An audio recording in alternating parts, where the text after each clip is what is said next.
അസ്സലാമു അലൈക്കും വറഹ്മത്തുള്ളാഹി വബറകാതുഹു. ഖുർആൻ പ്രഭാതം 46. അൽഹംദുലില്ലാഹി റബ്ബിൽ ആലമീൻ വസ്സലാത്തു വസ്സലാമു അലാ സയ്യിദിൽ മുർസലീൻ വഅലാ ആലിഹി വസ്വഹ്ബിഹി അജ്മഈൻ. ബിസ്മില്ലാഹിർ റഹ്മാനിർ റഹീം.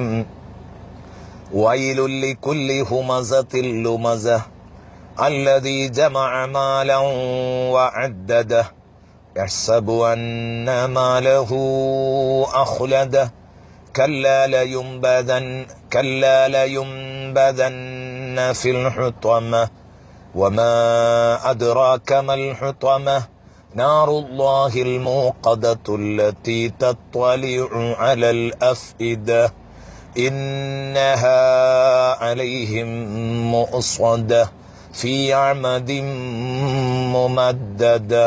صدق الله مولانا العظيم وصدق وبلغ رسوله النبي الكريم.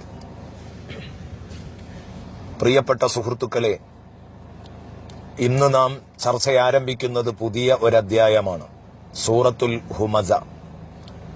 ഈ അധ്യായത്തിന്റെ പ്രത്യേകത മനുഷ്യൻ അവന്റെ നാവിനെ കാത്തുസൂക്ഷിക്കണമെന്ന് പഠിപ്പിക്കുന്ന ഒരധ്യായമാണ്. നാവ് മാത്രമല്ല, വളരെ പ്രധാനമായി നാവ് അതുപോലെ തന്നെ മറ്റവയവങ്ങളെ കൊണ്ടും മനുഷ്യനെ ഒരു നിലക്കും ദ്രോഹിക്കരുത് എന്ന് പഠിപ്പിക്കുന്ന വളരെ പ്രധാനപ്പെട്ട ഒരു അധ്യായമാണ്. അത് ഹുമസ ലുമസ തമ്മിലുള്ള വ്യത്യാസങ്ങളൊക്കെ വിശദീകരിക്കുമ്പോൾ മനസ്സിലാകും, പിന്നീട് വിശദീകരണത്തിൽ പറയാം. മൊത്തത്തിൽ ഈ അധ്യായത്തെപ്പറ്റി നാം മനസ്സിലാക്കേണ്ടത്, ഇന്ന് നമ്മളിൽ പലർക്കും കാത്തുസൂക്ഷിക്കാൻ കഴിയാത്ത വളരെ അപകടകാരിയായ നമ്മുടെ നാക്കിനെ നാം കാത്തുസൂക്ഷിക്കണമെന്നാണ് പഠിപ്പിക്കുന്നത്. ആരെയും ദ്രോഹിക്കരുത്, ശല്യക്കാരായി നാം ഒരർത്ഥത്തിലും മാറരുത് എന്ന് ഈ അധ്യായം നമ്മെ പഠിപ്പിക്കുകയാണ്. സൂറത്തുൽ ഹുമസയുടെ പ്രത്യേകത, ഖുർആനിലെ പല അധ്യായങ്ങളിലും പല നിയമങ്ങളും നമുക്ക് കാണാൻ കഴിയും. ഉദാഹരണത്തിന് സൂറത്തുൽ ബഖറ നോക്കിയാൽ ഒരുപാട് നിയമങ്ങൾ സൂറത്തുൽ ബഖറയുടെ ഉള്ളിൽ നിന്ന് നമുക്ക് വായിച്ചെടുക്കാൻ പറ്റും. സൂറത്തുൽ അൻആമിൽ നിന്ന് കിട്ടും, സൂറത്തുൽ നിസായിൽ നിന്ന് കിട്ടും. അങ്ങനെ തുടങ്ങിയിട്ട് എല്ലാ അധ്യായങ്ങളിലും ഒരുപാട് ഹുക്കുമുകൾ കൂടിയതാണ് ആ അധ്യായത്തിലെ പ്രമേയങ്ങൾ. എന്നാൽ സൂറത്തുൽ ഹുമസ വളരെ കുറഞ്ഞ അധ്യായങ്ങളെപ്പോലെ ഒരധ്യായമാണ്. എന്ന് പറഞ്ഞാൽ വളരെ കുറഞ്ഞ അധ്യായങ്ങളിൽ ഒരു വിഷയത്തിൽ മാത്രം ഊന്നി നിന്നുകൊണ്ട് സംസാരിക്കുന്നുണ്ട്, ഒറ്റ പ്രമേയം അവതരിപ്പിക്കുന്ന. അതിൽപ്പെട്ടതാണ് സൂറത്തുൽ ഹുമസ. അതിലൊരൊറ്റ പ്രമേയമാണ് അവതരിപ്പിക്കുന്നത്. അഥവാ മനുഷ്യനെ ശല്യം ചെയ്താൽ നീ രക്ഷപ്പെടില്ല, മനുഷ്യനെ ശല്യം ചെയ്താൽ നിന്നെ റബ്ബ് കണ്ടറിയും, നിനക്ക് തരേണ്ടത് റബ്ബ് തരിക തന്നെ ചെയ്യും, പേടിക്കണം എന്ന് പഠിപ്പിക്കുകയാണ്. ഇൻഷാ അല്ലാഹ് ഈ അധ്യായം പഠിച്ചു തീരുമ്പോഴേക്ക് നമ്മുടെ നാവിന് നാം അറിയാതെ ഒരു ഓട്ടോമാറ്റിക്കൽ കൺട്രോൾ വരും എന്നുള്ള കാര്യം ഉറപ്പാണ്. അല്ലാഹു തആല ആ കൂട്ടത്തിൽ നമ്മെ ഉൾപ്പെടുത്തട്ടെ. നമുക്ക് ആദ്യമായി സൂറയുടെ നേരെ അർത്ഥതലം ഒന്ന് പറയാം. വൈലുൻ, നാശമായ നാശമെല്ലാം, സർവവിധ നാശവും, ലിക്കുല്ലി ഹുമസത്തിൽ ലുമസ, ജനങ്ങളെ പരിഹസിക്കുന്ന, ജനങ്ങളെ തെറി പറയുന്ന, അവരുടെ കുറ്റങ്ങളും കുറവുകളും കണ്ടെത്തുന്ന സർവ മനുഷ്യർക്കും ഉള്ളതാണ്. സർവവിധ നാശവും ജനങ്ങളെ കൊച്ചാക്കുന്നവർക്കുള്ളതാണ് എന്ന് ചുരുക്കം. ഹുമസയും ലുമസയും ഒക്കെ ഇൻഷാ അല്ലാഹ് വേർതിരിച്ച് പിന്നീട് പറയാം, വിശദീകരണം വയ്യേ വരുന്നുണ്ട്. അല്ലദീ ജമഅ മാലൻ വഅദ്ദദ, ജനങ്ങളെ കുറ്റപ്പെടുത്തുന്നതിലും ജനങ്ങളെ ഇകഴ്ത്തുന്നതിലും, ഗീബത്ത്, നമീമത്ത്, കളവ്, ഫസാദുകൾ ജനങ്ങൾക്കെതിരിൽ പറഞ്ഞു പരത്തുന്നതിലുമൊക്കെ ആളുകൾ ധൈര്യം കാണിക്കാനുള്ള കാരണം എന്താണ്? അല്ലദീ ജമഅ മാലൻ വഅദ്ദദ, അവൻ സമ്പത്ത് ഒരുമിച്ച് കൂട്ടുകയും ആ സമ്പത്തിന്റെ പളപ്പിൽ എല്ലാം മറന്നു പോകുന്നവനുമാണ് മനുഷ്യൻ. അല്ലദീ ജമഅ മാലൻ വഅദ്ദദ, ആരാണിവൻ?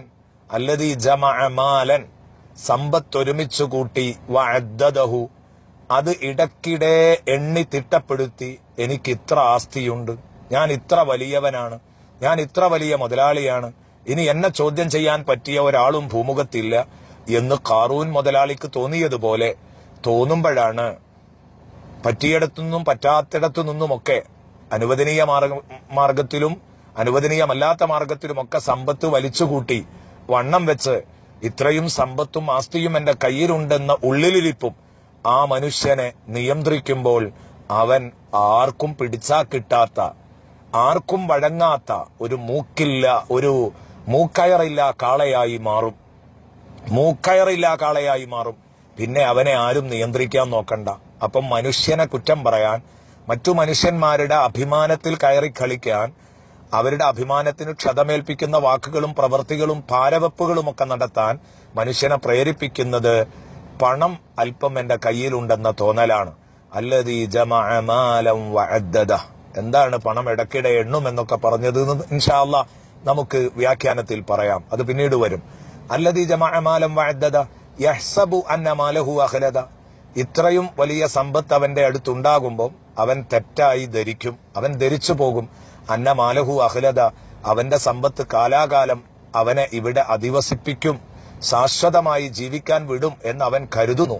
അത് കേവലം ഒരു ധാരണയാണ്. അതിൽ നിന്നാണ് ഇവൻ പോക്കിരിയാകുന്നത്, മൂക്കയറില്ലാ കാളയാകുന്നത്. യഹ്സബു അന്ന മാലഹു അഖ്ലദ. എന്നിട്ടല്ല പറയുന്നു, എങ്കിൽ ഈ തണ്ടിൽ എന്റെ അടിമകൾക്ക് നേരെ കടന്നു കയറുന്ന ദുഷ്ടന്മാരാരുണ്ടോ അവർ ചിന്തിക്കണം, കല്ല വേണ്ടട്ടോ, 10 റുപ്യ കയ്യിലുണ്ടെന്ന് കരുതി, 4 ആള് പിന്നിലുണ്ടെന്ന് കരുതി ആരുടെ നേരെയും കൊമ്പ് കുലുക്കണ്ട. കല്ല ലയുംബദന്ന ഫിൽ ഹുതമ. വേണ്ട കല്ല ലയുംബദന്ന, തീർച്ചയായിട്ടും ഇവനെ എറിയപ്പെടും. ജനങ്ങളുടെ അഭിമാനത്തിന് വില നൽകാതെ അവൻ അത് ജനമധ്യത്തിൽ ഇടിച്ചു താഴ്ത്തിയെങ്കിൽ ഇവനെ അള്ളാഹു എറിഞ്ഞ് അവഗണിക്കും.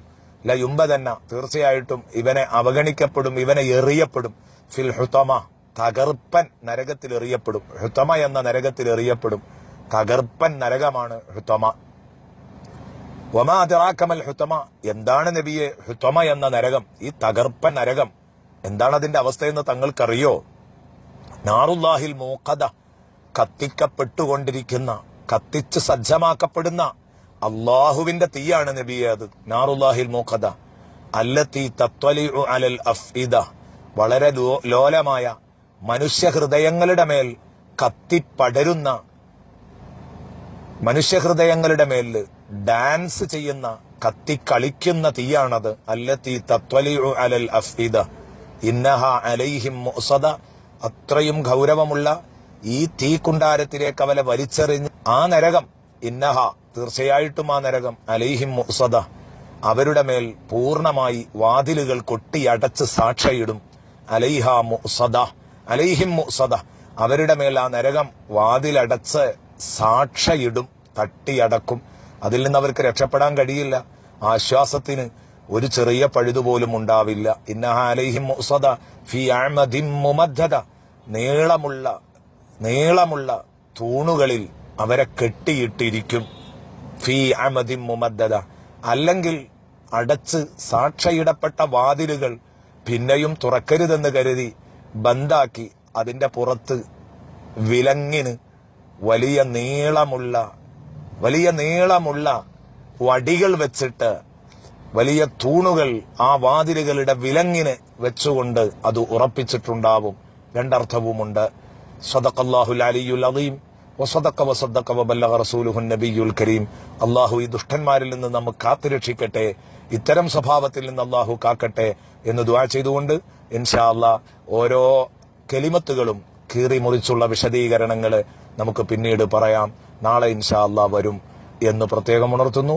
അല്ലാഹു തൗഫീഖ് നൽകട്ടെ. അസ്സലാമു അലൈക്കും.